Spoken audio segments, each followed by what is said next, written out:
programme prévoit en ces lieux, au Palais de la Nation, devant les autorités congolaises, la société civile et le corps diplomatique, le discours du président de la République et celui de l'hôte de marque, le pape François.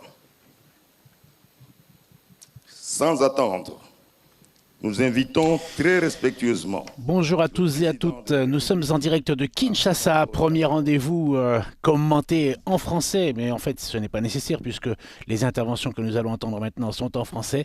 Le pape François et le président Félix Tshisekedi viennent d'arriver au Palais de la Nation, dans le jardin du Palais de la Nation. C'est la rencontre officielle et c'est le président Tshisekedi que l'on écoute. Jean-Charles Puzoli vous accompagne pour cette retransmission en direct. Saluons l'honneur que vous faites à la République démocratique du Congo en acceptant d'y effectuer à partir de ce jour votre visite pastorale sous le thème « Tous réconciliés en Jésus-Christ ». Le peuple congolais vous accueille dans la joie et l'allégresse comme il l'avait fait pour votre vénérable prédécesseur, le pape Jean-Paul II, d'heureuse mémoire, lors de ses 2 visites pastorales en République démocratique du Congo, alors République du Zaïre. Au nom de l'ensemble de notre peuple, dans la diversité de ses sensibilités religieuses, au nom de tous ceux qui sont présents, de ceux qui sont, pour des raisons diverses, absents et n'ont pu effectuer ce déplacement, ainsi qu'au mien propre et en celui de ma famille, je vous souhaite la bienvenue. Sa sainteté, la République démocratique du Congo est un grand pays au cœur du continent africain, constitué de 26 provinces dans lesquelles vivent plus de 450 tribus. Ces populations ont une riche et harmonieuse diversité culturelle et celle-ci, plutôt que d'être un facteur de séparation, s'est mué au fil de l'histoire de notre nation en un ferment à l'avènement d'une terre de paix et d'hospitalité, ainsi qu'une terre d'accueil pour les peuples d'Afrique et du monde. Sa sainteté. Si la République démocratique du Congo a proclamé la laïcité de l'État comme principe constitutionnel, la vie de nos populations demeure, elle, profondément liée à des convictions religieuses qui traduisent le dynamisme et la vitalité de leur foi. Ces convictions structurent notre agir collectif et la vie de nos familles repose en grande partie sur ces valeurs religieuses. Au nombre de celles-ci figure notamment l'hospitalité qui s'impose comme une valeur cardinale partagée par l'ensemble de nos familles et de notre peuple. Malheureusement, il y a lieu de constater qu'au cours de ces 3 dernières décennies, cette hospitalité qui nous caractérise a été mise à mal par les ennemis de la paix et les groupes terroristes venus essentiellement des pays voisins.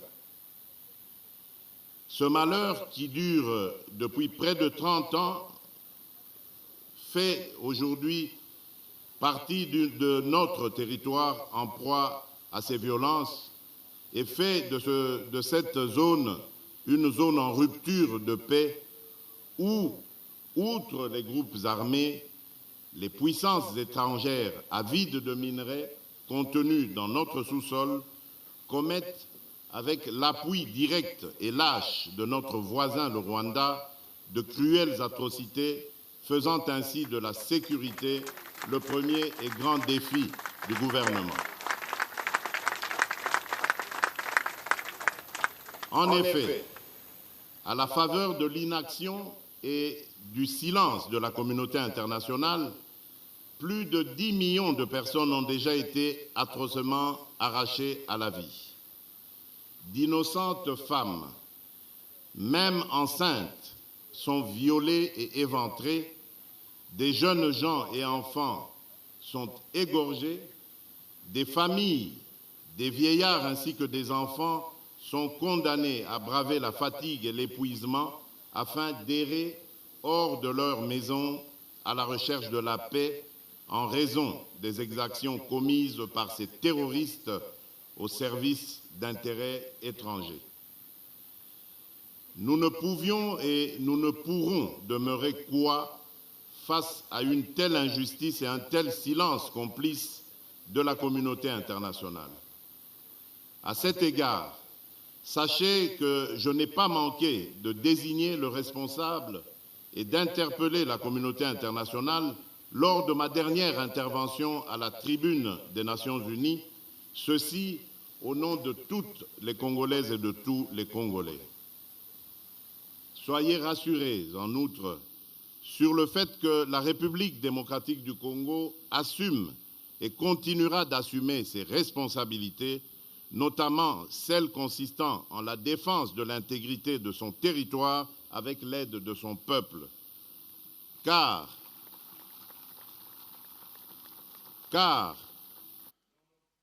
tableau sécuritaire préoccupant, le patriotisme ainsi que la détermination du peuple congolais pour la défense de sa patrie font sa force. Sachez, sa sainteté, que le peuple congolais demeure et demeurera un peuple grand, un peuple uni et fort face à toute menace faite à l'intégrité de son territoire et à la survie de sa nation. À ce propos, je me réjouis de votre volonté de recevoir une délégation de cette population meurtrie de l'Est de notre pays qui, je suis convaincu, vous permettra de vous saisir de cette résilience inouïe qui, aujourd'hui, plus qu'avant, nous définit et nous caractérise comme nation. Aussi, au-delà de la diversité de leurs convictions religieuses, ces populations demeurent sensibles à votre présence sur le sol congolais et l'écho de votre visite pastorale, tout autant que votre prière sur la terre de nos ancêtres leur apporteront réconfort. Je saisis donc cette occasion pour vous remercier de vive voix, au nom de l'ensemble de la population congolaise, pour l'intérêt que vous avez toujours accordé à la situation sécuritaire de notre pays dans vos prières ferventes pour la paix dans sa partie Est. Sa sainteté. Le deuxième défi du gouvernement est d'ordre économique en lien avec les valeurs de partage, d'équité et de responsabilité. Je suis convaincu que ces valeurs incarnées dans notre agir collectif comme citoyens et responsables politiques peuvent servir de base à l'édification d'une société plus juste et plus humaine. En effet, avec son riche potentiel économique, la République démocratique du Congo renferme dans son sous-sol l'essentiel des ressources minérales dont le monde a aujourd'hui besoin pour assurer la transition écologique et la protection de l'environnement. Qualifié de scandale géologique quant à l'ampleur de ses richesses et de son potentiel minier, il demeure qu'à ce jour, ces immenses potentialités ne profitent toujours pas aux Congolais. Notre responsabilité consiste à ne laisser personne au bord du chemin qui mène au développement économique en œuvrant ensemble pour le bien-être collectif dans le but d'éradiquer la pauvreté. Si sur ce chemin, les embûches sont nombreuses, elles ne sont pas insurmontables. En témoigne l'engagement du gouvernement d'inclure dans le système éducatif national les plus pauvres et les plus démunis, en rendant effectif le principe pourtant constitutionnel de la gratuité de l'enseignement de base, non appliqué durant de nombreuses années. Le bénéfice de cette décision courageuse et osée est indéniable pour l'avenir de nos enfants et l'édification du Congo de demain.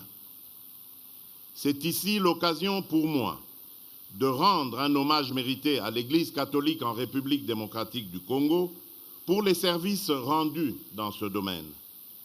En effet, les différents gouvernements qui se sont succédés ont toujours entretenu et consolidé le partenariat avec l'Église, et en particulier l'Église catholique, pour assurer en amont l'éducation et la gestion des infrastructures éducatives et hospitalières en vue de satisfaire les besoins sociaux de base, en particulier en matière d'éducation et de santé. Cependant, et afin de pérenniser les efforts engagés, il s'est avéré nécessaire d'adapter les moyens économiques et financiers aux défis de l'évolution démographique et de la densité des populations. C'est dans cette optique que nous encourageons et exigeons des partenariats mutuellement avantageux dans l'exploitation de nos richesses afin qu'ils concourent à l'accroissement des possibilités d'emploi ainsi qu'à l'amélioration des conditions de vie de nos populations, tout en œuvrant résolument à lutter contre la corruption et la fuite de capitaux, de sorte que ces ressources servent réellement l'intérêt de tous. Sa sainteté. Le troisième grand défi est celui de la protection de l'environnement. En effet, pour ce qui est de ce défi, le gouvernement de la République et moi-même partageons les valeurs défendues dans votre encyclique Laudato Si, publiée en 2015, sur l'un des principaux défis auxquels l'humanité est confrontée actuellement, à savoir la lutte contre le réchauffement climatique. Tout en me réjouissant de ce que la lutte contre les changements climatiques constitue votre cheval de bataille, la République démocratique du Congo et son gouvernement sont très sensibles à l'urgence et la responsabilité qui incombe à l'humanité dans la construction de l'avenir de la planète et la protection de notre maison commune. À l'intérieur du pays, la protection de l'environnement est une composante de notre responsabilité dans l'ouverture du pays à l'exploitation des ressources et énergies fossiles. C'est ainsi que tous les marchés agréés avec des partenaires désireux d'exploiter nos ressources naturelles ne peuvent être régulièrement conclus sans qu'une étude sérieuse et préalable de l'impact environnemental du projet à exécuter soit réalisée. En outre, le gouvernement met un soin particulier à la protection de la biodiversité dans les parcs naturels disséminés sur son territoire où des espèces rares et d'importance pour l'équilibre de cette biodiversité souffrent encore de l'insécurité et où des animaux, y compris ceux en voie de disparition, sont victimes eux aussi de la barbarie des groupes armés. Tout récemment encore, nous avons lancé avec beaucoup de précautions des appels d'offres pour exploitation dans le strict respect des règles et principes de protection de l'environnement de quelques gisements pétroliers en faisant recours à de l'expertise avérée en ce domaine. Dans ce contexte de la récession économique consécutive à la crise post-Covid et au conflit armé en Ukraine, ce choix judicieux permettra sur le long terme à notre économie d'amortir durablement le choc lié à ces crises et de permettre à notre peuple de tirer enfin avantage des richesses de son sous-sol. En tout état de cause, les membres du gouvernement de la République et moi-même n'arrêtons pas de réitérer cet engagement tel que ce fut le cas au cours de la 26e conférence des parties à la Convention des Nations Unies sur le changement climatique, la COP26, où nous avons présenté la République démocratique du Congo à la face du monde comme pays solution à la crise climatique et la lutte contre les changements climatiques. En effet, notre pays dispose de 165 millions d'hectares de forêt, deuxième plus grande forêt tropicale du monde, une grande réserve de biodiversité, avec comme principal atout sa capacité d'absorption de carbone, la première au monde, capable d'absorber près de 1,2 milliard de tonnes de dioxyde de carbone par an. C'est pourquoi, pour mieux protéger nos forêts, nous avons toujours milité pour une justice climatique afin que les plus grands pollueurs qui sont à la base de la destruction de l'environnement, verse des compensations aux gardiens de la planète que nous sommes. Ces compensations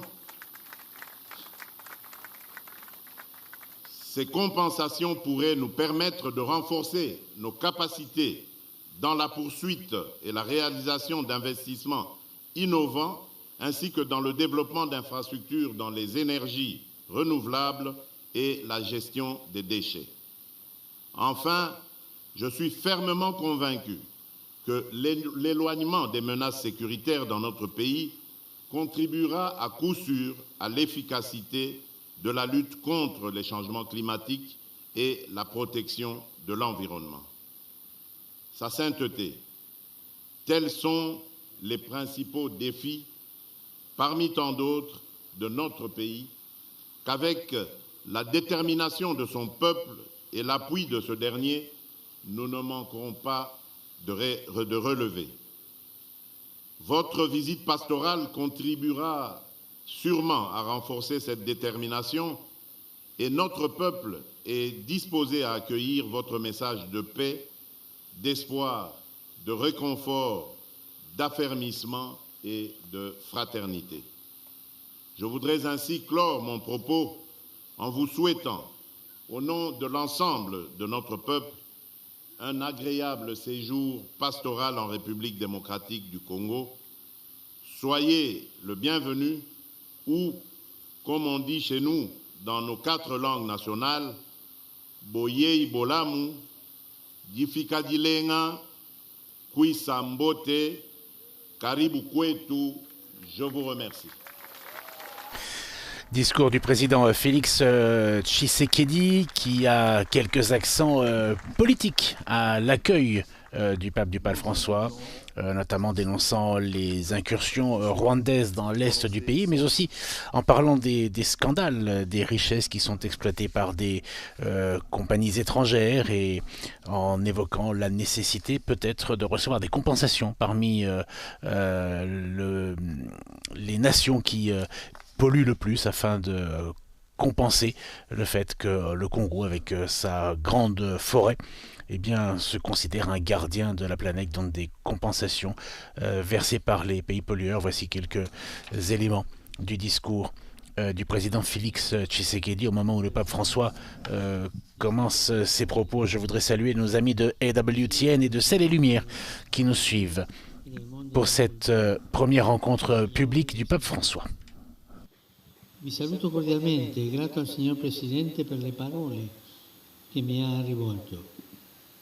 Sono felice di essere qui in questa terra così bella, vasta, rigogliosa, che abbraccia a nord la foresta equatoriale, al centro e verso il sud altipiani e savane alberate, all'est colline, montagne, vulcani e laghi, a ovest grandi acque con il fiume Congo che incontra l'oceano. Nel vostro paese che Monsieur le Président de la République, membres illustres du gouvernement et du corps diplomatique, autorités distinguées, religieuses et civiles, éminents représentants de la société civile et du monde de la culture, mesdames et messieurs, voici donc la traduction du discours du pape François. Je vous salue cordialement et je remercie Monsieur le Président pour les paroles qu'il m'a adressées. Je suis heureux d'être ici sur cette terre si belle, si vaste et si luxuriante qui embrasse au nord la forêt équatoriale, au centre et vers le sud les hauts plateaux et les savanes arborées, à l'est les collines, les montagnes, les volcans et les lacs, à l'ouest d'autres grandes étendues d'eau avec le fleuve Congo qui rejoint l'océan. Dans votre pays, poursuit le pape François, qui est comme un continent dans le grand continent africain, on a l'impression que la terre entière respire. Mais si la géographie de ce poumon vert est riche et variée, l'histoire n'a pas été généreuse. Tourmentée par la guerre, la République démocratique du Congo continue de subir à l'intérieur de ses frontières des conflits et des migrations forcées, et à souffrir de terribles formes d'exploitation indignes de l'homme et de la création. Ce pays immense et plein de vie, ce diaphragme de l'Afrique, frappé par la violence comme par un coup de poing dans l'estomac, semble depuis longtemps avoir perdu son souffle. Et tandis que vous, Congolais, vous luttez pour sauvegarder votre dignité et votre intégrité territoriale contre les méprisables tentatives de fragmentation du pays, je viens à vous au nom de Jésus comme un pèlerin de réconciliation et de paix.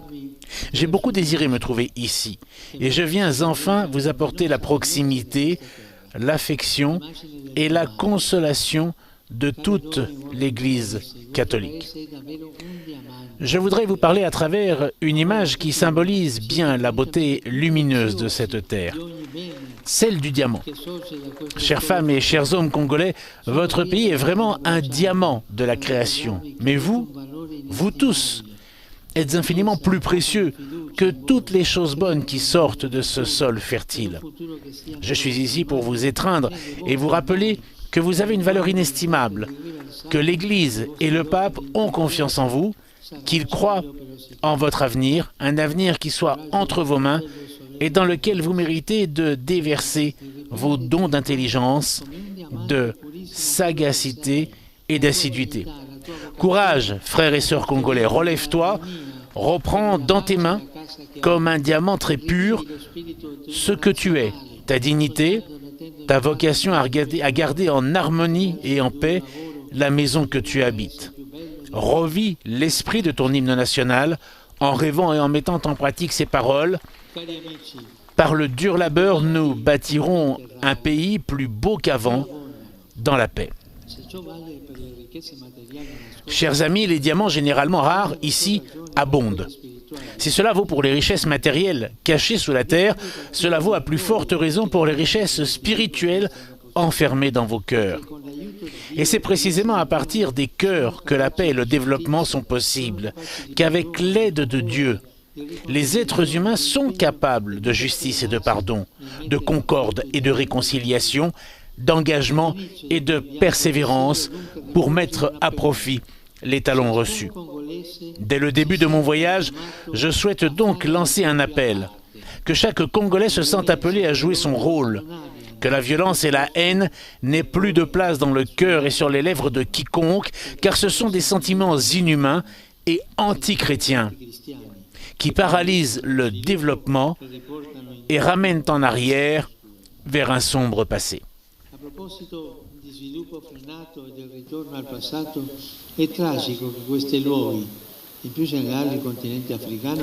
En parlant de frein au développement et de retour vers le passé, il est tragique que ces lieux, et plus généralement le continent africain, souffrent encore de différentes formes d'exploitation.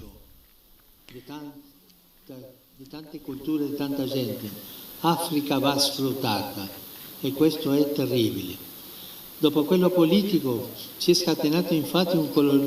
Il est scandaleux de voir qu'il existe encore dans l'esprit de certains l'idée que l'Afrique est un continent à exploiter. Après le colonialisme politique, un colonialisme économique tout aussi asservissant s'est déchaîné.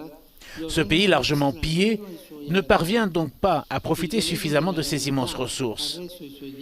On en est arrivé au paradoxe que les fruits de sa terre le rendent étranger à ses habitants. Le poison de la cupidité a ensanglanté ses diamants. C'est un drame devant lequel le monde économiquement plus avancé ferme souvent les yeux, les oreilles et la bouche. Mais ce pays et ce continent méritent d'être respectés et écoutés. Ils méritent espace et attention. Retirez vos mains de la République démocratique du Congo. Retirez vos mains de l'Afrique, cessez d'étouffer l'Afrique. L'Afrique n'est pas une mine à exploiter, ni une terre à dévaliser. Que l'Afrique soit protagoniste de son destin, que le monde se souvienne des désastres commis au cours des siècles au détriment des populations locales et qu'il n'oublie pas ce pays ni ce continent. Que l'Afrique, sourire et espérance du monde comptent davantage, qu'on en parle davantage, qu'elle ait plus de poids et de représentation parmi les nations.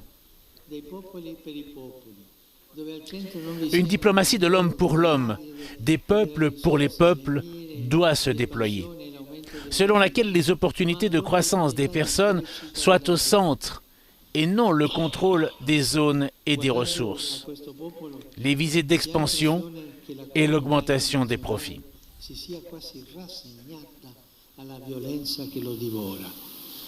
En regardant ce peuple, on a l'impression que la communauté internationale s'est presque résignée à la violence qui le dévore.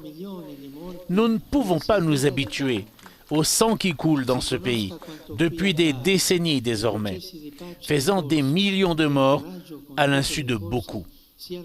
Il faut que l'on sache ce qu'il se passe ici, que le processus de paix en cours, que j'encourage de toutes mes forces, soit soutenu dans les faits, et que les enseignements soient tenus, et que les engagements soient tenus. Grâce à Dieu, il y en a qui contribuent au bien de la population locale et à un réel développement à travers des projets efficaces. Non pas des interventions de pure assistance, mais des plans qui visent à une croissance intégrale. J'exprime toute ma gratitude aux pays et aux organisations qui fournissent des aides substantielles en ce sens, en contribuant à la lutte contre la pauvreté et les maladies, soutenant l'état de droit et promouvant le respect des droits humains. Je forme le vœu qu'ils puissent continuer à jouer pleinement et courageusement ce noble rôle. Revenons à l'image du diamant. Une fois travaillé, sa beauté provient également de sa forme, de ses nombreuses facettes, harmonieusement disposées. Ce pays, riche de son pluralisme typique, a lui aussi un caractère polyédrique. C'est une richesse qui doit être conservée, en évitant de glisser dans le tribalisme et la confrontation.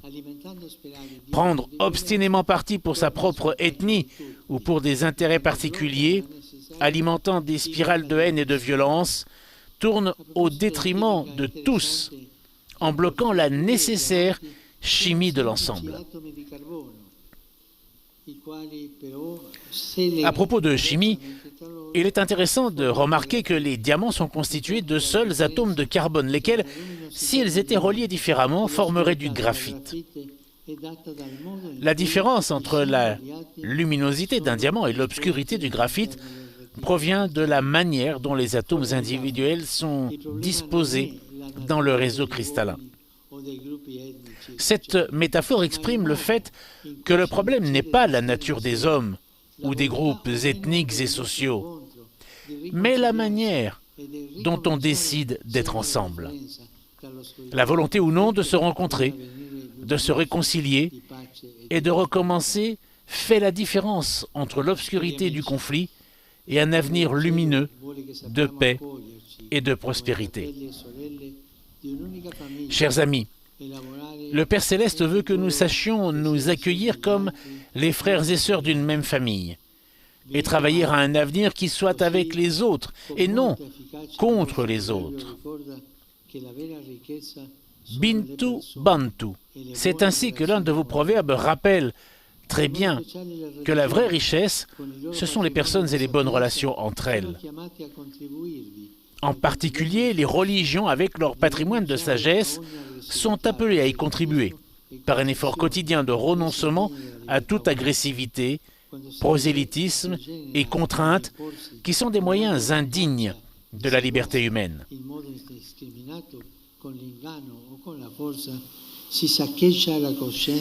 Quand on en vient à imposer, en allant à la chasse aux fidèles de manière aveugle, par la ruse ou par la force, on ravage la conscience d'autrui. Et on tourne le dos au vrai Dieu, parce que, ne l'oublions pas, là où l'Esprit du Seigneur est présent, là est la liberté. Les membres de la société civile, dont certains sont ici présents, jouent également un rôle essentiel dans la construction d'un avenir de paix et de fraternité. Ils ont souvent démontré qu'ils savaient s'opposer à l'injustice et au délabrement au prix de grands sacrifices pour défendre les droits de l'homme, la nécessité d'une éducation solide pour tous et une vie plus digne pour chacun. Je remercie de tout cœur les femmes et les hommes, en particulier les jeunes de ce pays, qui ont souffert à différents degrés pour cela, et je leur rends hommage. Il diamante, nella sua trasparenza, rifrange in modo meraviglioso la luce che riceve. Le diamant, dans sa transparence, réfracte admirablement la lumière qu'il reçoit. Beaucoup d'entre vous brillent par le rôle qu'il joue. Celui qui détient des responsabilités civiles et gouvernementales est appelé à agir avec une clarté cristalline, en vivant la fonction reçue comme un moyen de servir la société. Le pouvoir n'a de sens en effet que s'il devient service. Combien il est important d'agir dans cet esprit en fuyant l'autoritarisme, la recherche du gain facile et la soif d'argent que l'apôtre Paul désigne comme la racine de tous les maux. Et en même temps, favoriser des élections libres, transparentes et crédibles, étendre davantage aux femmes, aux jeunes et aux groupes marginalisés la participation au processus de paix, rechercher le bien commun et la sécurité des personnes, plutôt que les intérêts personnels ou des groupes. Renforcer la présence de l'État partout sur le territoire.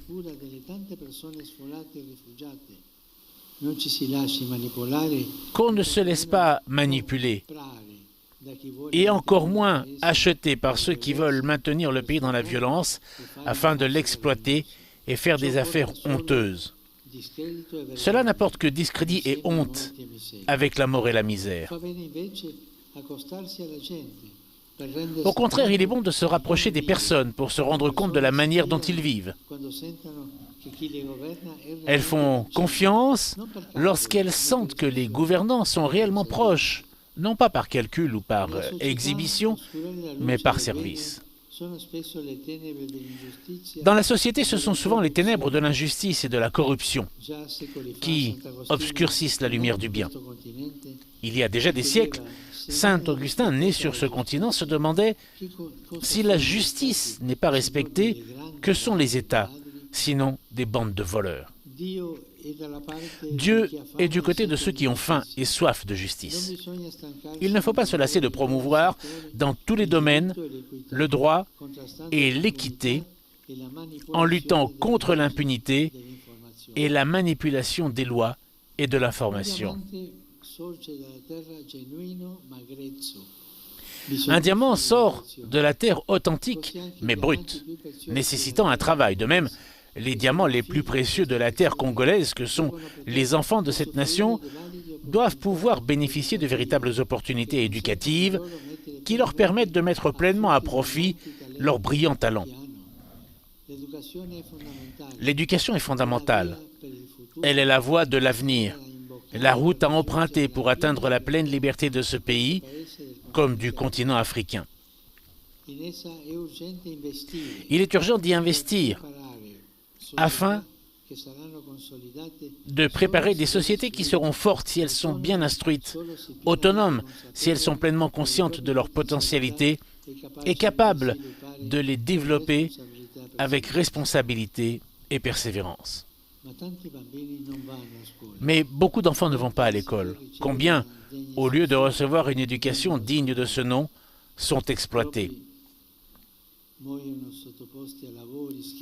Trop d'entre eux meurent, soumis à des travaux asservissants dans les mines. Qu'aucun effort ne soit ménagé pour dénoncer le fléau du travail des enfants et y mettre fin. Combien de filles sont marginalisées et violées dans leur dignité? Les enfants, les jeunes filles, les jeunes sont l'espérance. Ne permettons pas que celle-ci soit effacée, mais cultivons-la avec passion. Le diamant, don de la terre, appelle à la sauvegarde de la création, à la protection de l'environnement. Située au cœur de l'Afrique, la République démocratique du Congo abrite l'un des plus grands poumons verts du monde, qui nécessite d'être préservé.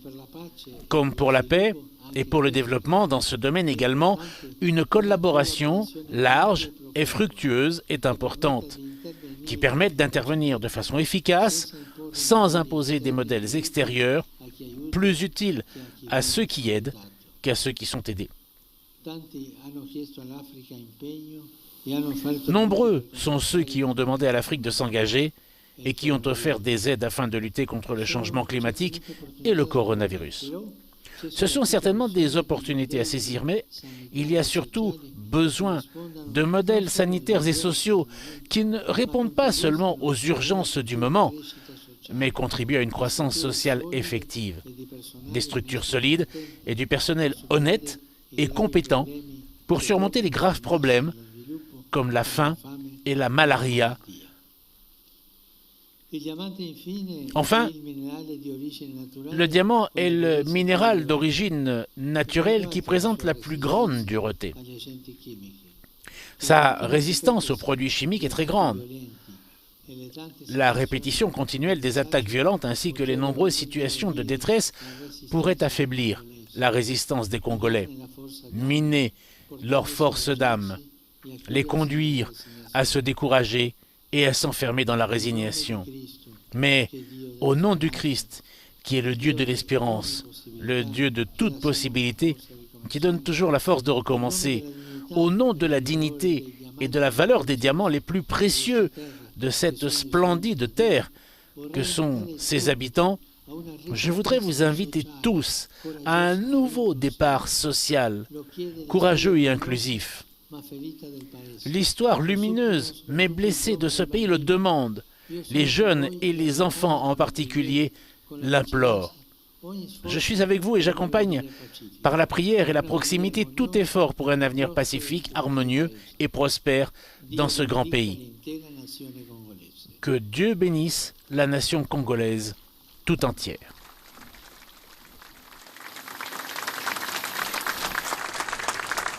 Voilà pour cet échange de premier discours entre le pape François et le président Félix Tshisekedi. Donc, au cours de cette rencontre avec les autorités, la société civile et le corps diplomatique, nous sommes dans le jardin du Palais de la Nation, ici à Kinshasa. Nous sommes à quelques enjambées seulement d'une autre capitale, Brazzaville, de l'autre côté du fleuve Congo, qui est juste à côté de ce Palais des Nations. Et cela pour dire qu'il y aura au cours des prochains rendez-vous, notamment de nombreux Congolais de Brazzaville qui viendront et de nombreux catholiques d'autres pays qui profiteront de la présence du pape François au Congo démocratique pour venir le saluer et notamment participer à la messe demain matin, messe que nous retransmettrons en direct de Kinshasa qui aura lieu à l'aéroport de Ndolo. Une messe à partir de 9h30 qui commencera probablement avec un petit peu d'avance lorsque le pape François fera son traditionnel tour en papamobile parmi les fidèles. On attend énormément de monde à cette messe demain qui sera un grand rendez-vous pour tous les fidèles du Congo. Avant que ne prenne fin ce rendez-vous, ce soir, je voudrais vous inviter à suivre toute la visite du pape François. D'abord sur notre site internet www.vaticannews.va. Vous y retrouverez de nombreux reportages, notamment sur la situation du pays, sur la situation des enfants, sur plusieurs thématiques, notamment comme l'eau, puisque le pape parlait aussi de la protection de l'environnement.